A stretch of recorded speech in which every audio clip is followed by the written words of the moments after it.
This is the boy who's grown up. This is the girl he wants to spend the rest of his life with. You look very nice, he says. I think she looks more beautiful, she says. I'm glad you like her. She's a good girl, he says. She's lucky to have you, he says. The three of them are talking in the living room. It's an ordinary day, like any other day. But for this mother, everything has changed, because today her son has brought the girl he wants to marry. So, let's have some tea, the mother says. 2 cups, one for the young man and one for his fiancée. They sit down. She doesn't take her eyes off the girl. It's strange. My son never brought a girl home. But why? Why now?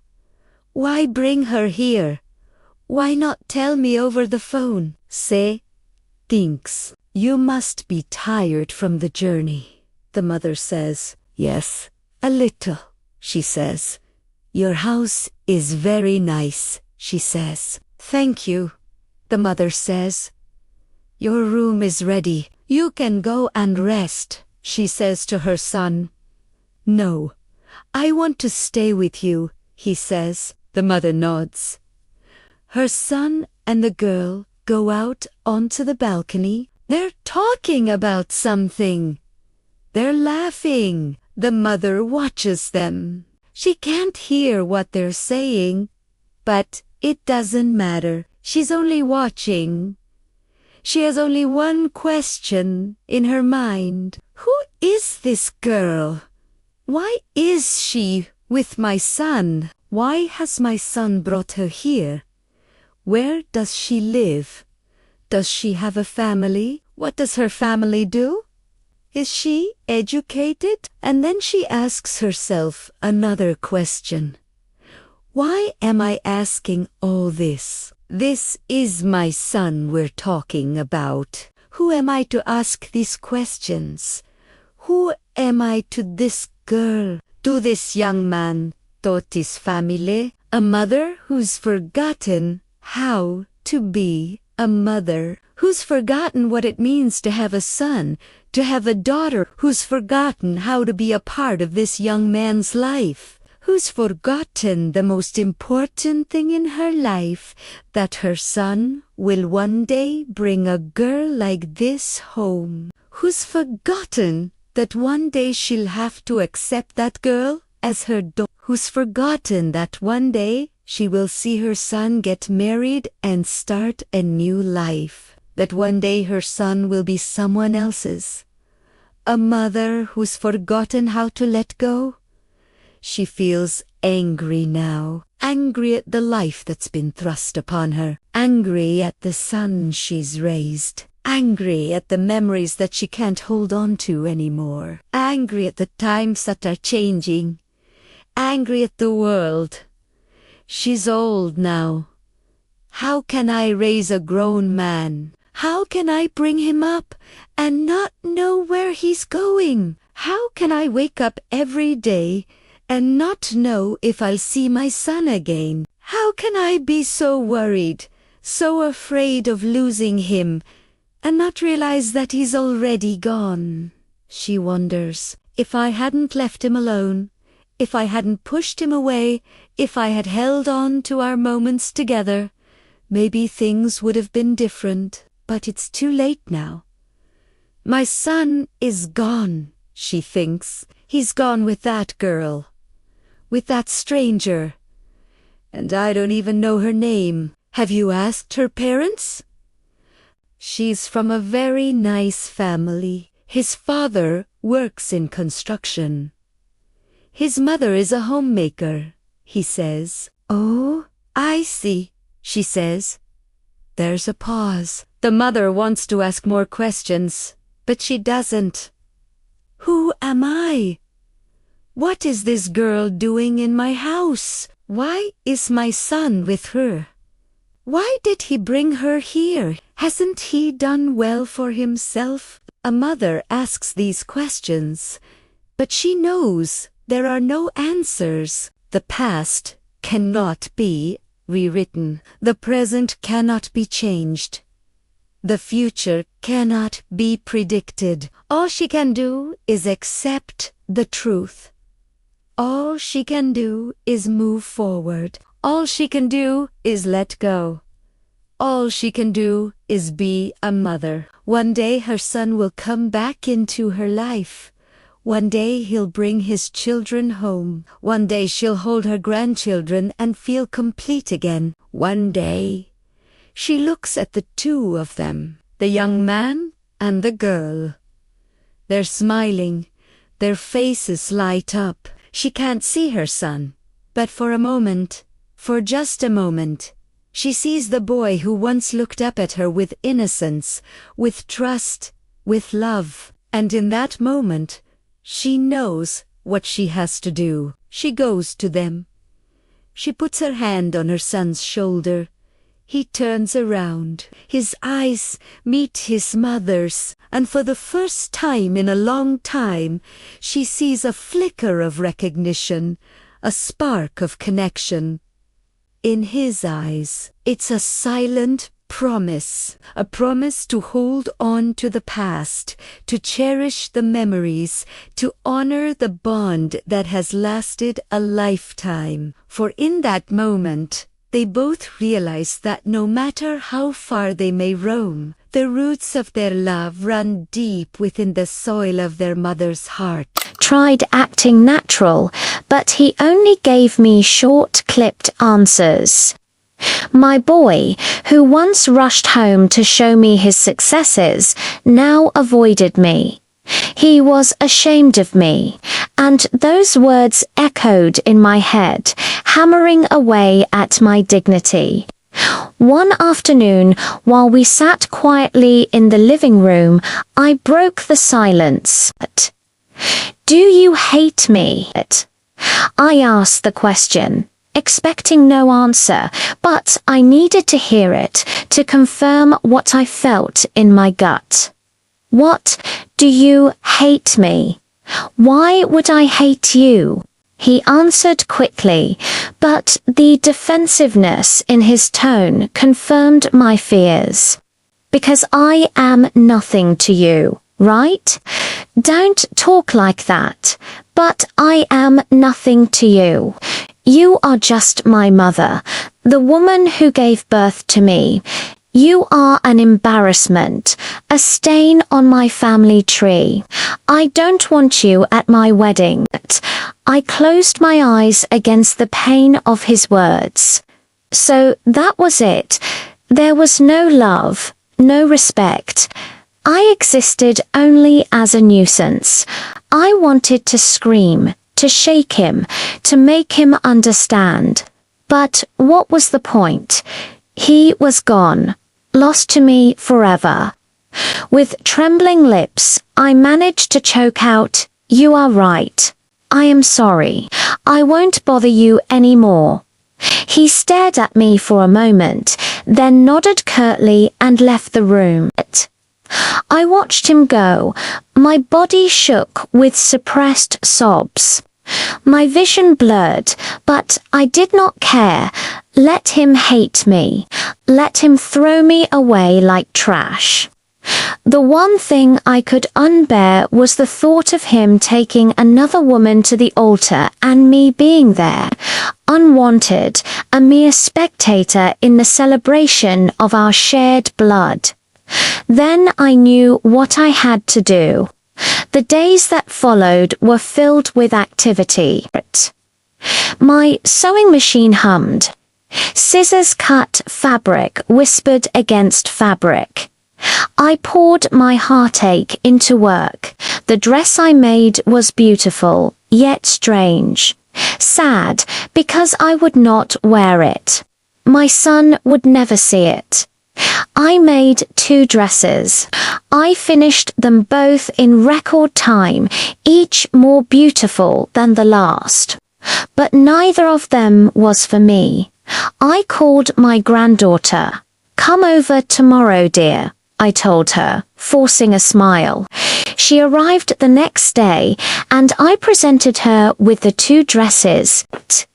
"These are for you," I said, my voice thick with emotion. "For me?" She looked at me, puzzled. "But why? When? Wear one of them on your brother's wedding." "You'll look beautiful." I managed a watery smile. "Oh, thank you, Grandma. But what about you? Won't you attend the wedding?" "No, I have some old friends I haven't visited in a while. You enjoy the party with your brother." I watched her leave, each step taking her farther away from me, farther away from the pain. Maybe she would be happier without me there. At least she still had her brother. At least someone still loved her. I started to pack a small bag, the first wedding in our family in years, and I wouldn't be attending. After I finished packing, I went to the window. The house seemed to shrink under my sorrow. Soon they would all be gone. The son I raised, the granddaughter I loved, all gone. And I would be left alone in this empty house, surrounded by ghosts of memories.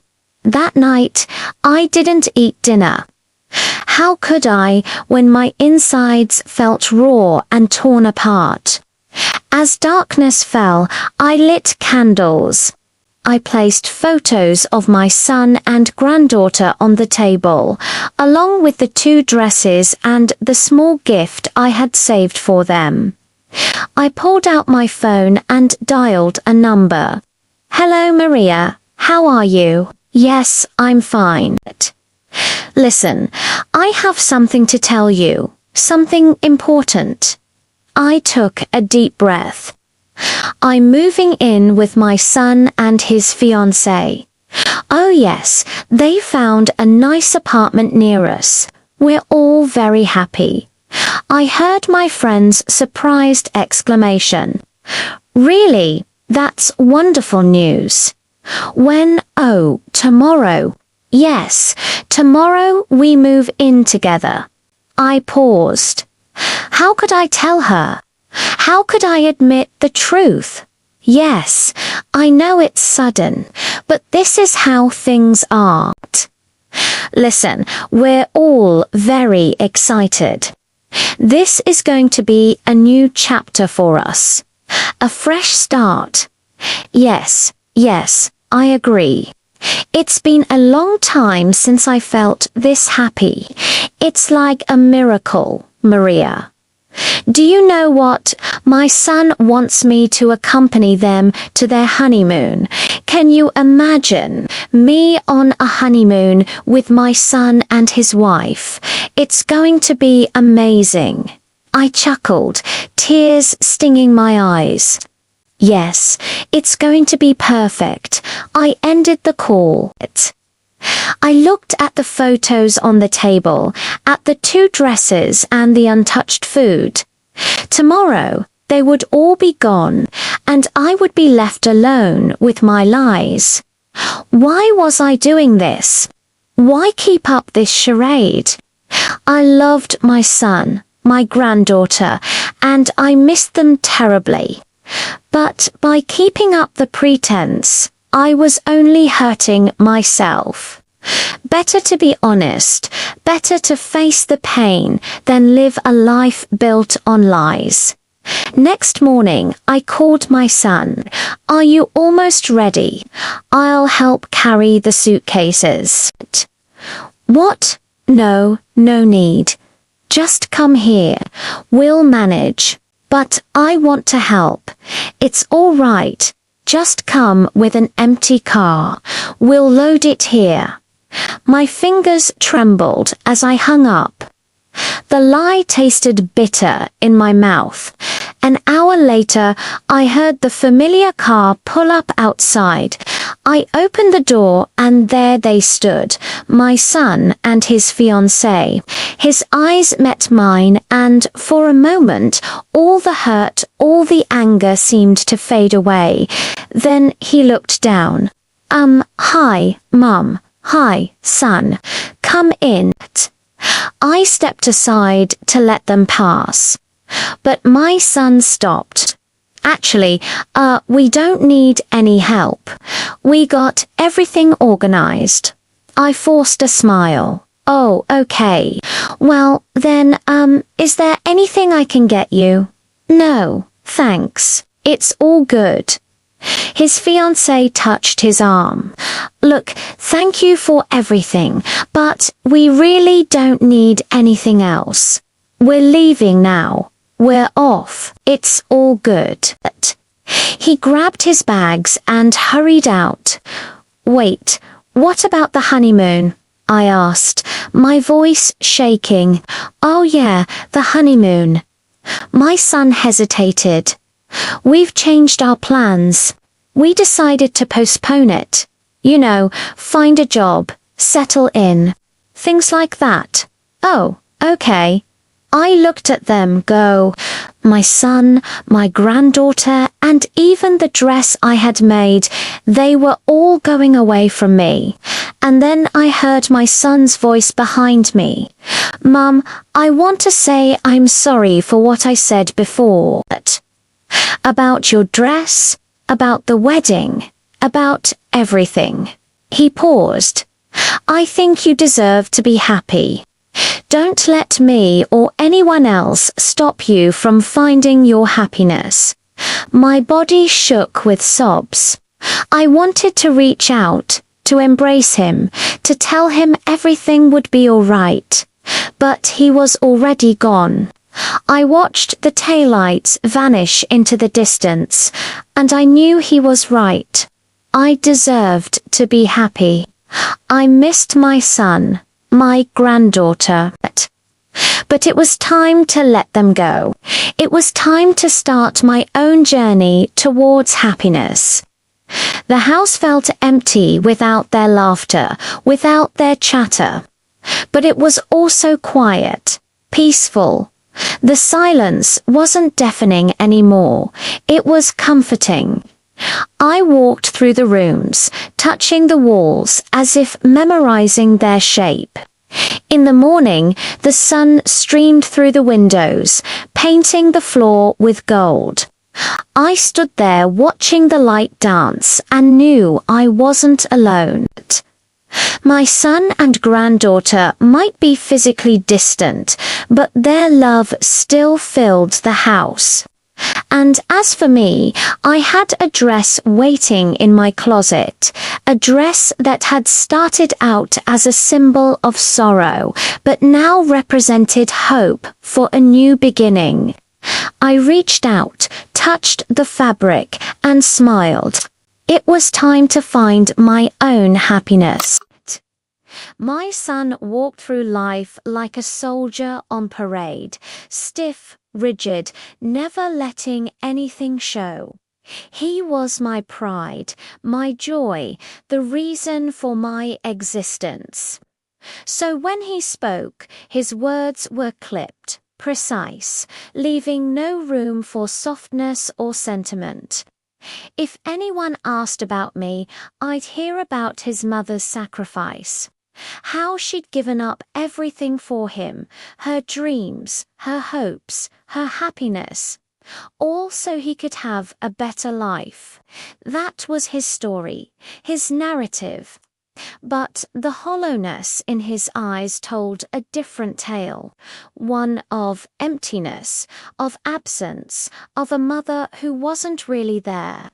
I tried to fill that void with love, with care, with presence, with everything except honesty, and somehow we built a life on that foundation, brick by painful brick. But today, on his wedding day, the walls were crumbling down, revealing the stark reality of our relationship. We didn't know each other. Not really. He looked at me not with hate, not with anger, but with utter confusion. He was seeing me for the first time, truly seeing me, and I wanted to reach out, to touch him, to explain, to apologize. But all I could do was watch as he grappled with the truth, trying to reconcile the past with the present. Memories flooded back. The times he'd come home with scraped knees and missing homework. And she'd been there, comforting, patching, understanding. The school plays he'd participated in, the trophies he'd won, the milestones he'd achieved. She'd been there for all of it, and I'd taken credit. Stolen her moments. Her sacrifices had become my achievements, her nurturing my own. And now he was paying the price of my deceit. The guests began to leave. The music faded. The hall emptied. The bride stayed behind, her face pale, her eyes questioning. But before she could say a word, he turned away, his shoulders slumped. He was defeated, shattered, lost, and in that moment, I just knew that he would never forgive me. That even if he did, he'd never forget. He would carry the burden of my lies, the weight of my betrayal, the pain of my deception, forever. My son, the boy I brought into this world, walked out of the reception hall and into the darkness, alone. Alone with his thoughts, his pain, his memories. Was this my punishment? To watch him carry the weight of my past? To see him suffer because of my choices? My lips trembled, but no sound escaped. I wanted to call out to him, to tell him it wasn't too late, that we could fix this, that we could start over. But the words caught in my throat. What could I say? How could I explain 25 years of stolen moments, of buried memories, of a life unlived? There was no excuse, no justification, no apology that could ever make things right. In the distance, I heard his car start. The engine roared, then sputtered, coughed, and finally came to a halt. Silence descended again, heavier, thicker, more suffocating than before. I wanted to scream, to break something, to make some sound, to express the turmoil that was tearing me apart, but I couldn't. Couldn't bear to be silent, but also couldn't bear to break the silence. Trapped in my prison of guilt and despair, I watched the last rays of sunlight fade away, leaving me in darkness. Darkness that mirrored the emptiness in my soul. Days turned into weeks, weeks into months. The wedding became a haunting echo in my ears. The guests' whispers, a constant hum in my mind. Sometimes I heard laughter, and I thought it was his. But when I turned, I saw only strangers. Sometimes I saw a couple holding hands, and my heart skipped a beat. Was it them? But when they turned, their faces were kind, compassionate, but unfamiliar. They pitied me, I knew, but they didn't know me. And how could I blame them? I was a stranger to myself. One evening, I found an old photo album. Faded pictures from a time before the lies, before the betrayals, before the wedding. A time when there was still hope. Hope that flickered like a candle in the wind, threatened by every passing moment, every whispered word, every knowing glance. I saw his smiling face, innocent, carefree, full of life. And I remembered the day that picture was taken. It was supposed to be our day, just the two of us. I'd taken him to the park, the one with the rusty swings and the weeping willow, and he'd climbed that tree, the same tree, and I'd snapped that picture just as he was about to jump off. He'd always loved that picture, hung it in his bedroom wall, said it reminded him of who he was, and I'd believed him. I'd believed that lie, because deep down I knew who he was. He didn't know. Today, looking at that picture, I saw only a reflection of my failure, my inability to hold on to the truth, to fight for us, to protect him. I let society, I let fear, I let guilt, I let everything except love drive me, and in the end, I lost him. He left town, the bride stayed behind. The wedding, a fading memory. The dress, a haunting reminder. And I, trapped in the house, surrounded by ghosts of laughter, of conversations that never happened, of a life that could have been, in the quiet moments when the shadows lengthen and the memories surface. I wonder where he is, what he's doing, if he's happy. I don't deserve those answers. I don't deserve his forgiveness. But I want to know because in knowing, I can finally let go. Let go of the past, of the lies, of the guilt, of the regret, and hopefully, just hopefully, move forward. The day finally arrived, and the entire town was electric with excitement. You could hear music drifting through the air, and the streets were aglow with shimmering lights. But I was sitting all alone in my dark, quiet house. From my window, I could hear the faint sound of laughter, the rhythmic beat of drums, and the pure joy of the celebration. Inside my home, though, there was only silence. I lit a small lamp, and its tiny flame trembled, just like my heart. On the table lay the beautiful dress I had so carefully made, still untouched. Next to it was the small, neatly wrapped gift I had prepared. My mind couldn't help but wonder, painting a picture of the scene. I saw my son looking so handsome and smiling in his golden shawani. I saw his bride absolutely radiant and glowing with beauty. I pictured the guests clapping, dancing, and enjoying the lavish feast. And then there was me, completely invisible, forgotten. I picked up my phone, my hands shaking slightly. My screen was immediately filled with posts from neighbors, photos of my son, absolutely beaming. Videos of the grand opulent wedding. Every single picture felt like a dagger straight to my heart. Each smile was a painful reminder that I wasn't welcome, that I didn't belong. Tears started to well up, blurring my vision, but I couldn't bring myself to look away.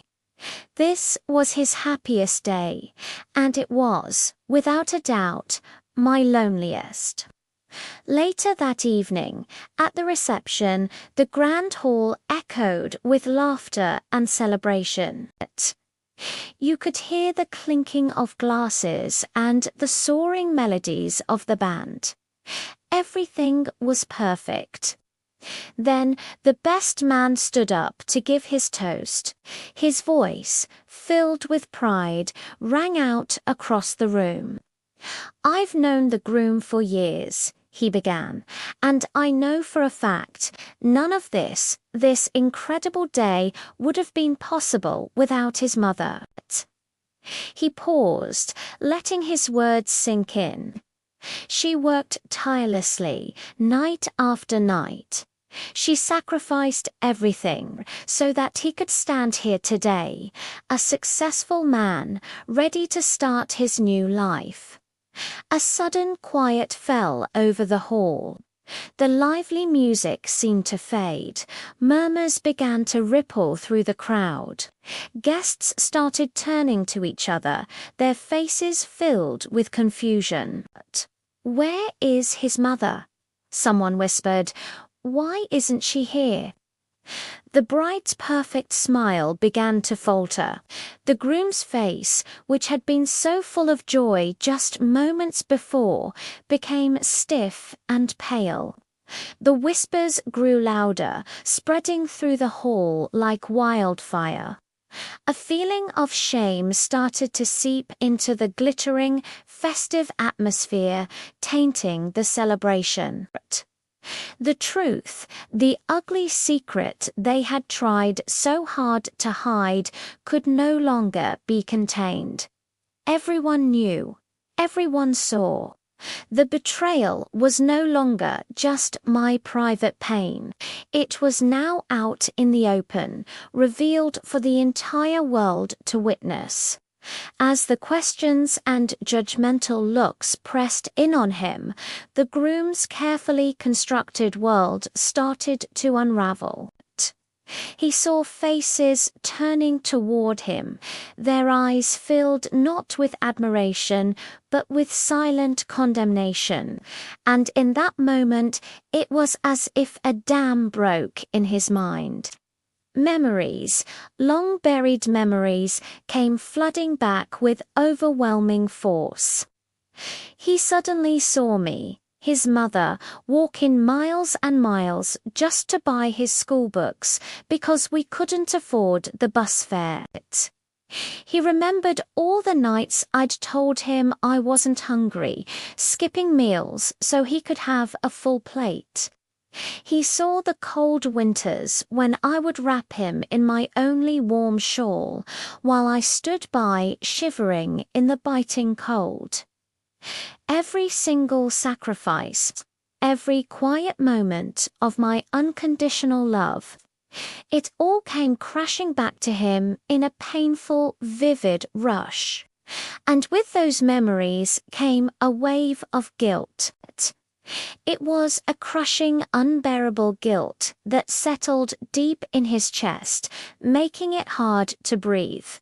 He finally understood. He finally remembered everything I had done for him.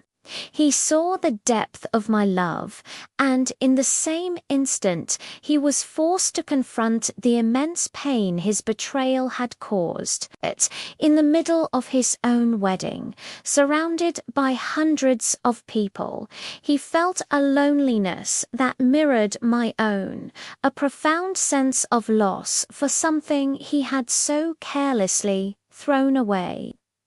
What would he do now? How could he possibly fix a wound this deep? The music had stopped, the party had ended, and all that was left was the deafening silence of his own conscience.